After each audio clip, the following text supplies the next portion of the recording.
You're listening to At Large, a global affairs podcast brought to you by China-US Focus. Thanks for joining us, and here's your host, James Chau.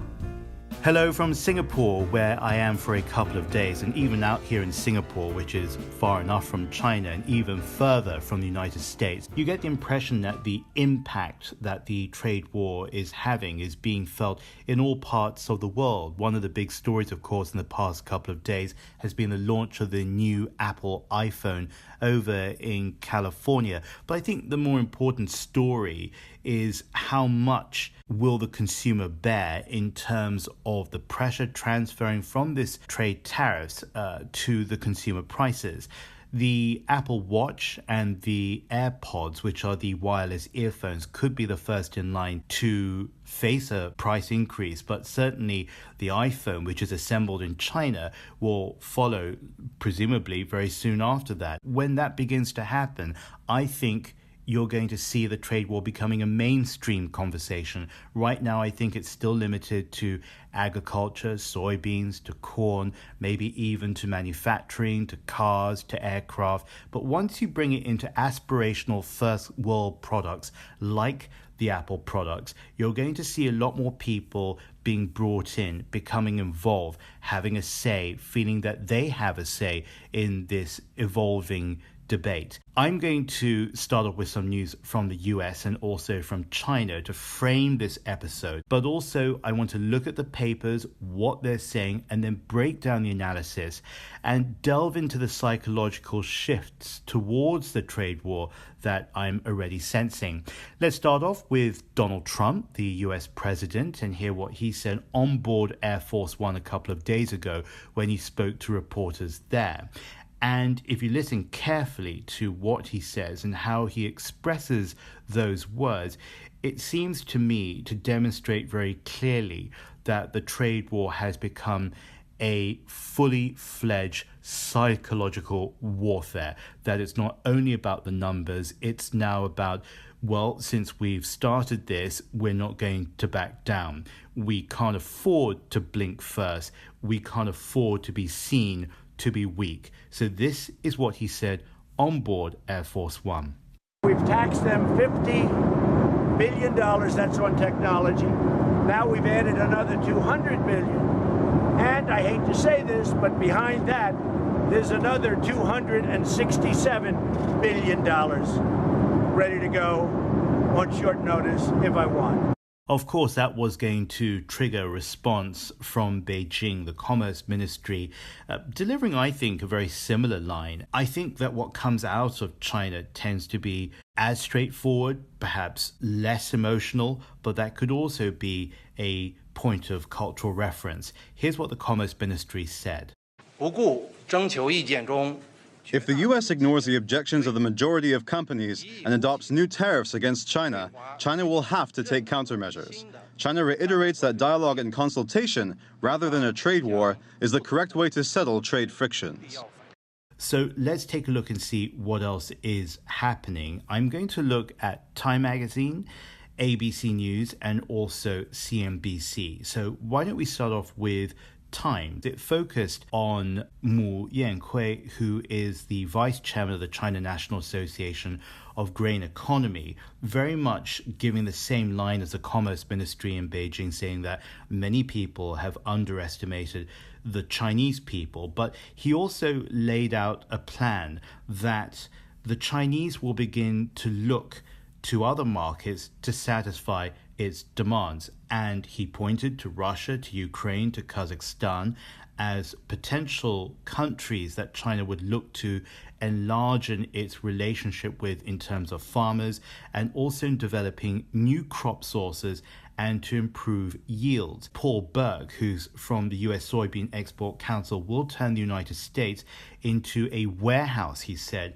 for global soybean supplies. The argument has always been that China would have difficulty and would find it impossible to find alternative markets to produce not only the soybeans it seeks, but also the volume of soybeans that it needs. But it seems, at least from this story, that China is already producing a plan B. And let's go to ABC News, which now takes a more micro look at one area of this dispute, reporting a story that amid a worsening tariff battle, China's putting off accepting license applications from US businesses that are involved in the financial services industries and more until Washington, it says, makes progress towards a settlement. Now, that news is coming out against a backdrop that access to China's markets could be disrupted by what it calls a battle over Beijing's technology policy. And China, it says, is running out of American imports for penalties in response to Donald Trump's tariff hikes, which in turn has triggered worries and concerns that regulators may now turn the focus of their wrath to US companies themselves. Then we go to a geopolitical standpoint that's presented by CNBC. They had an interview at the Eastern Economic Forum that took place in Vladivostok in Russia with the People's Bank of China governor, Zhou Xiaochuan, and he said in that interview that US tariffs on Chinese goods are going to lead to a substantial improvement between China and its neighbor Russia. And this again ties in with the earlier story about China looking to other markets, because inevitably, I think what people are going to say is that China needs to learn from this lesson, that it can't be so dependent on the US market. So geopolitically, you've got a problem over here. For businesses, you have complexities as well. And then for the global order, you're going to see that order continuing to shift in different directions. DM Pathak is the executive director of the Soybean Processors Association over in Delhi. And even though India still has obstacles, which he explains here, to overcome, it again shows the intent with other countries to look upon opportunities with China. So China not only reaching to them, but it very much being an opportunity of mutual interests. Market access is already there. They have already reduced the duties on soybean and soybean meal both. So access is there.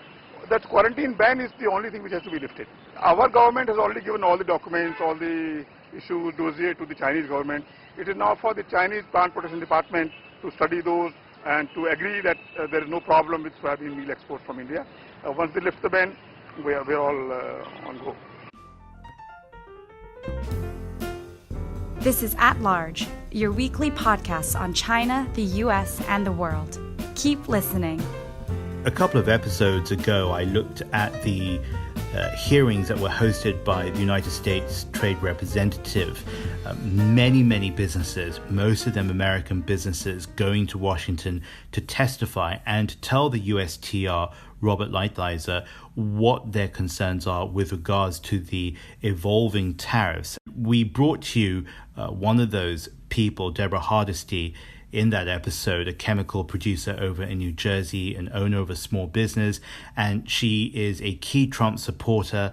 So it shows that this tariff war and the support for it within the United States is not necessarily bipartisan, but it's very much a people issue rather than just a political one. Here's a quick recap of what she said right after those hearings in Washington. It will have a very injurious effect on my company and downstream to our customers and downstream to just regular American citizens, because chemicals are the foundation of just about everything. There could be very high costs for consumer products of all sorts.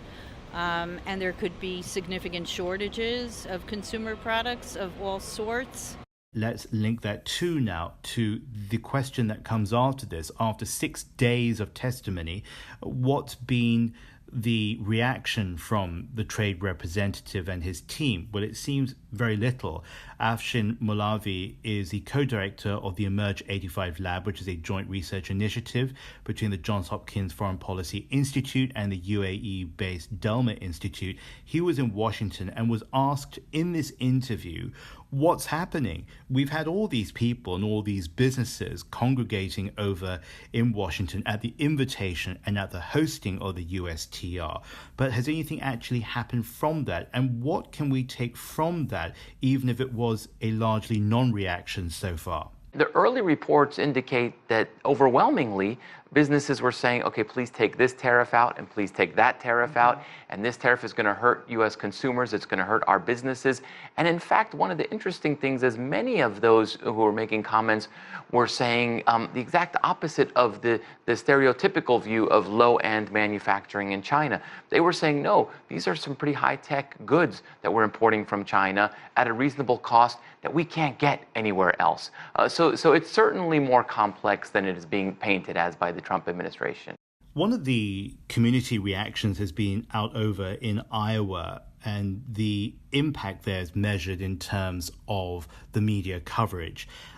13 News, based out over in Des Moines, Iowa, has been one of the media outlets, so they've been covering this story, and Ben Oldak is part of the news team there. And we're speaking this week about the change in coverage of stories that his team are now involved in since this trade war began. I mean, it's something that you're really paying attention to, you're covering it. I don't want to say constantly, but anytime something interesting pops up, you're dedicating a reporter to that to make sure that you're out in the field and you can talk about something that's really going to impact a lot of people's bottom line here in the state. You know, you also have to keep reminding yourself that President Xi Jinping, the president of China, I think the very first place he went to in the United States was to Iowa. So it's a very special place for him. And of course, he went there for a reason, because he wanted to learn about farming techniques back then when he was a relatively middle-ranking official. You've been listening to At Large with James Chau.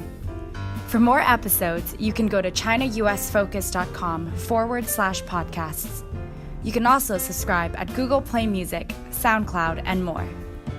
Thanks for joining us.